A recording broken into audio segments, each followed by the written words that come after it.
आज के समय विश्वास में चलना नामुमकिन नहीं लेकिन मुश्किल जरूर होता है, क्योंकि जब हम पूरी तरह से विश्वास पे चलते हैं तब हमारे जीवन में बहुत सी चुनौतियां आती हैं, बहुत सी कठिनाइयां आती हैं। लेकिन जब हम पूरी रीति से परमेश्वर पर भरोसा रखते हैं तो हम उन कठिनाइयों से निकल जाते हैं। और अगर हम कठिनाइयों में फंसे रहते हैं तो इसका मतलब यह है कि हमने परमेश्वर पर भरोसा नहीं रखा। जिस प्रकार पतरस जब यीशु मसीह को देखता है पानी के ऊपर चलकर आते हुए, तो वो भी कहता है मैं भी पानी पर चलूंगा, और यीशु मसीह उसको बोलते हैं कि तू आ जा। और वो जब पानी पे पैर रखता है तब वो चलने लगता है। जब तक वो यीशु को देख रहा था तब तक वो डगमगाया नहीं था, लेकिन जैसे ही उसकी नजर यीशु की तरफ से हटी और उसने हवा को देखा तो वो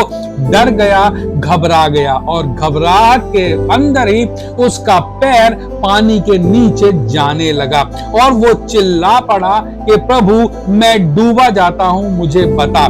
जबकि हम जानते हैं कि पतरस एक मछुआरा था और वो डूब नहीं सकता था, क्योंकि मछुआरे बहुत ही अच्छे तैराक होते हैं, क्योंकि वो समुद्र की गहराइयों में जाकर मछलियां पकड़ कर लाते हैं और बहुत बार उनकी नावें भी उल्टी हो जाती हैं, लेकिन वो फिर भी समुद्र के बीच में उन नावों को सीधी करते हैं, उसमें बैठते हैं और दोबारा से अपना जाल डालते हैं और मछलियां पकड़कर वापस लाते हैं। तो इसका मतलब ये हुआ कि वो पतरस डूब नहीं सकता था, लेकिन वहां पर उसका जो विश्वास था वो हिल गया और वो घबरा गया और भय का आत्मा उसके अंदर कार्य करने लगा, जिसकी वजह से वो चिल्ला पड़ा कि प्रभु मैं डूबा जाता हूं, मुझे बता। हमारी भी जिंदगी में बहुत बार ऐसी परिस्थितियां आती हैं कि हम भी डूबे जाते हैं।